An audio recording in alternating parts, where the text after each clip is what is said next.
Assalamualaikum warahmatullahi wabarakatuh. Perkenalkan, nama saya Muhammad Bujang Alfareza dari Prodi Sistem Informasi dari Universitas Teknokrat Indonesia. Pada video kali ini, saya akan menjelaskan tentang ETL. Apa sih ETL itu? ETL merupakan singkatan dari Extract, Transform, dan Load. Proses ETL sangat penting dalam pengelolaan data warehouse karena memungkinkan organisasi untuk mengumpulkan, menyimpan, dan menganalisis data dari berbagai sumber untuk mendukung keputusan bisnis dan analisis yang lebih baik. Mengapa kita memilih ETL dalam data warehouse? Yang pertama, integrasi data. Proses ETL memungkinkan perusahaan untuk mengintegrasi data dari berbagai sumber ke dalam suatu repositor pusat. Yang kedua, penyediaan data yang siap digunakan. ETL mengatur data mentah dari berbagai sumber sehingga siap digunakan untuk penyimpanan, analitik data, dan machine learning. Yang ketiga, kualitas data yang terjamin. Dengan melakukan transformasi dan pembersihan data, ETL dapat menghilangkan data yang tidak valid, duplikat, atau tidak lengkap. Yang keempat, efisiensi operasional.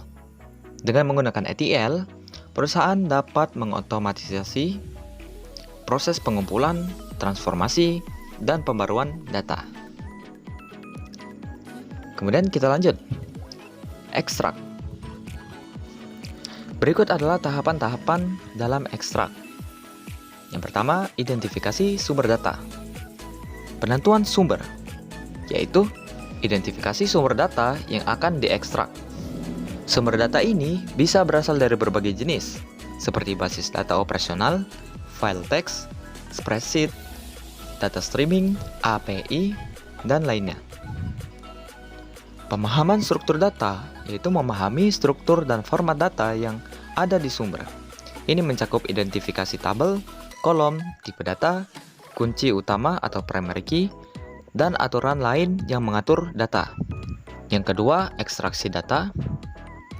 Dalam ekstraksi data, terdapat pengambilan data, pemilihan incremental atau full extraction, dan yang terakhir, manajemen log atau audit.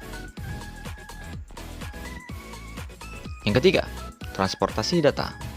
Dalam transportasi data, ada pengiriman data ke area sementara dan manajemen keselamatan data. Yang keempat, pemrosesan data awal atau pre-processing. Terdapat filtering dan seleksi, penghapusan data duplikat, dan penanganan kesalahan dan pengecualian. Yang terakhir ada pemantauan dan pengelolaan kinerja.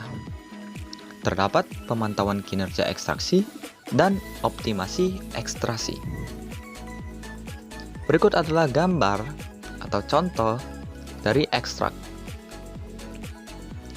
Pada sebelah kiri terdapat file source atau data-data mentah.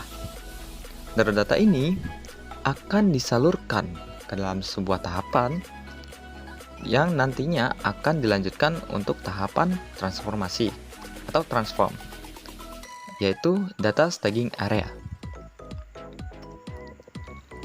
Transform.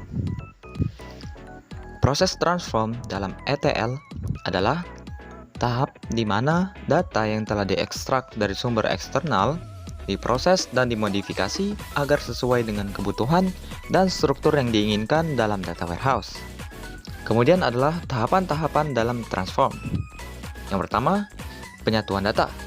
Menggabungkan data dari berbagai sumber untuk menciptakan tampilan yang komprehensif dan terpadu dari informasi. Yang kedua, pembersihan data. Membersihkan data dari nilai-nilai yang tidak valid, hilang, atau ambigu. Yang ketiga, pengubahan format. Mengubah format atau tipe data untuk memastikan kesesuaian dengan format yang diinginkan dalam data warehouse. Yang keempat, pengayaan data. Menambahkan informasi tambahan ke dalam data untuk meningkatkan konteks dan nilai analisis. Yang kelima, penggabungan data. menggabungkan data yang berbeda pada tingkat detail menjadi tingkat yang lebih tinggi. Yang keenam, pemotongan dan pemfilteran. Memotong atau memfilter data sesuai dengan kriteria tertentu. Yang ketujuh, pengelolaan kualitas data. Memastikan kualitas data yang tinggi dengan mengidentifikasi dan menangani anomali atau kesalahan data. Kemudian, tahapan load. Pada proses load dalam ETL adalah tahapan terakhir dari siklus di mana data yang telah diekstrak dan diubah, dipindahkan, atau dimuat ke dalam penyimpanan data target yang seringkali adalah data warehouse. Kemudian di sini adalah beberapa tools yang digunakan dalam load. Kita bisa menggunakan SQL Server Integration Service atau SSIS. Adalah layanan ETL yang disediakan oleh Microsoft SQL Server. Memiliki fungsi ekstraksi, transformasi, dan pemuatan data dan dari berbagai sumber. Yang kedua ada Informatica Power Center. Yang ketiga Apache Nivi. Yang keempat, Talent. Yang kelima, Apache Kafka. Yang keenam, AWS Glue. Yang ketujuh, Apache Spark. Kemudian, penerapan ETL dalam dunia industri. Walmart adalah salah satu contoh yang menerapkan sistem ETL. Integrasi data dari berbagai sumber.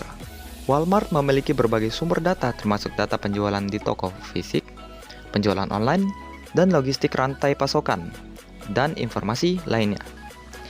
Pembersihan dan transformasi data. Proses ETL digunakan untuk membersihkan dan mentransformasi data agar sesuai dengan format dan struktur yang konsisten. Pengelolaan data penjualan dan stok. Walmart sangat bergantung pada manajemen stok dan penjualan. ETL membantu mereka memproses dan menganalisis data penjualan dan stok secara efisien yang dapat membantu dalam pengambilan keputusan untuk pengadaan stok dan strategi penjualan. Kesimpulan pada video kali ini adalah dengan adanya ETL, data warehouse dapat menjadi sumber daya yang kuat untuk analisis bisnis yang efektif dan pengambilan keputusan yang informasional dalam suatu organisasi. ETL juga dapat membantu sebuah perusahaan bisnis untuk mengintegrasi data, konsolidasi data, pembersihan data, analisis yang lebih baik, pembaruan data periodik, efisiensi operasional, peningkatan produktivitas, dan keberlanjutan bisnis. Mungkin itu saja yang bisa saya sampaikan. Kurang lebihnya saya mohon maaf. Terima kasih sudah menonton video ini. Sampai jumpa di video selanjutnya.